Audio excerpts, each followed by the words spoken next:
Back here on the Rundown, and the debate continues. In focus, Israel's newest plan to fight the boycott, divestment, and sanctions movement by barring 20 groups from around the world from coming into Israel. Still with us, former director of Peace Now, Yariv Oppenheimer, and in Jerusalem, attorney and senior editor at Honest Reporting, Daniel Pomerantz. Daniel, I want to let you continue and sort of react to what Yariv said before the break, namely that this is at the heart an undemocratic move that is only going to hurt Israel instead of helping it. Well, I completely understand what Yariv is saying. The problem is he is blatantly misstating the law in Israel and also the law in the United States. Israel does not block anybody because of their political views. They only block senior members of an organization that is openly committed itself to destroying the Jewish state.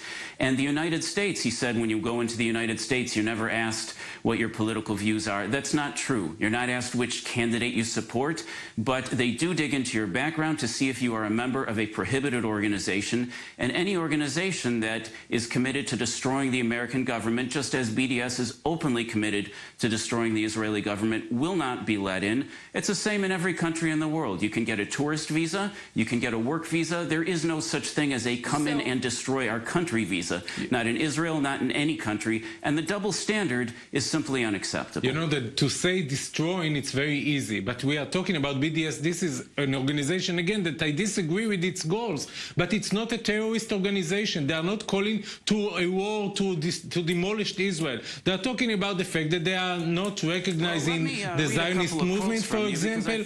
But it's not even, you know, if they are terrorists, so arrest them. Definitely, most definitely, we oppose a Jewish state in any part of Israel. I know many Israelis the purpose of BDS is to bring down the state of Israel. This must be stated as an unambiguous goal. I've got dozens of these quotes. They're very clear. Their political view, they are against the Jewish state. Of the state of Israel utterly and completely. This is what the leaders of the BDS say. Now, I accept there are some people who follow BDS who are so naive that they don't realize the harm that their organization is causing and calling for. See the difference but they are nonetheless a part of that organization and causing that harm. We need to see the difference between a security threat and between a political message that we don't like. And we are not naive, but you are naive, because this action is not going to make the BDS disappear. It's going to help the BDS to gain more support and to show that Israel is like North Korea. Only if you are totally supportive of the regime, then you are allowed in. But if you are in the opposition, then you should be kicked out, stay out. In the world to pass laws related to BDS.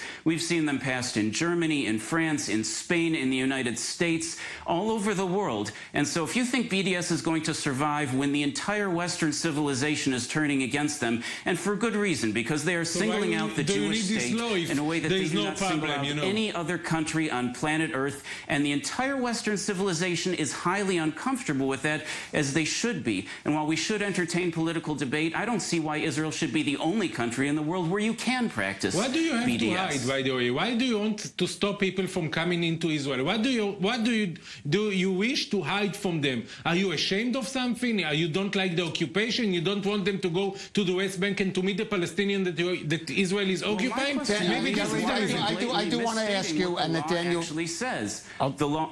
I do want to ask you, and it is true, for good and bad, that many countries do ban people who have certain political views. The United States banned, for example, some very famous writers who had, because they had communist sympathies for years. I'm not saying I approve of that or approve of it, but Israel is not exceptional in passing this kind of regulation.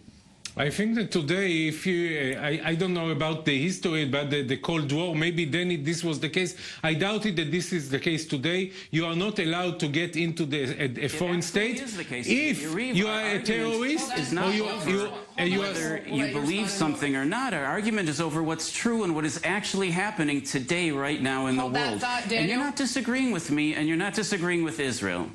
You're disagreeing with most of Western civilization. I'm saying again, we should not be digging into Facebook pages of people or organizations. We are not so weak. We are strong enough to accept people that disagree with the idea, for example, of the Jewish state. And by the way, 20% of the Israeli citizens are not so happy with the idea of the Jewish state, because it's a very complex thing. I'm in favor of it, but I'm not going to deport the people that disagree with me. I'm going to argue with them and to try to convince them. not to stop them from coming. This is a very wicked... I really appreciate what you're saying. Daniel, your quick response. response. It's an important voice. Daniel, it's an important voice you're voicing, Yariv. It's part of the discussion here, but I do believe you are misunderstanding what the law in Israel actually says, which does not prohibit political activism. It only prohibits those people who are actually stating that they want to bring down the country. As long as BDS doesn't support violence, it's political, and therefore it should be allowed in, even if we disagree with its goals. All right, well, agree to disagree for now, gentlemen. Daniel Pomerantz and Yariv Oppenheimer, thanks to you both very much for debating an issue that clearly is very divisive inside Israel, not only between Israel and maybe some of those BDS proponents. And outside Israel, of course, and even in many Jewish communities, of course. All right, that is it for us for now on The Rundown. We'll be back here tomorrow, as always, same time, same place from our studios right here in the Jaffa Port.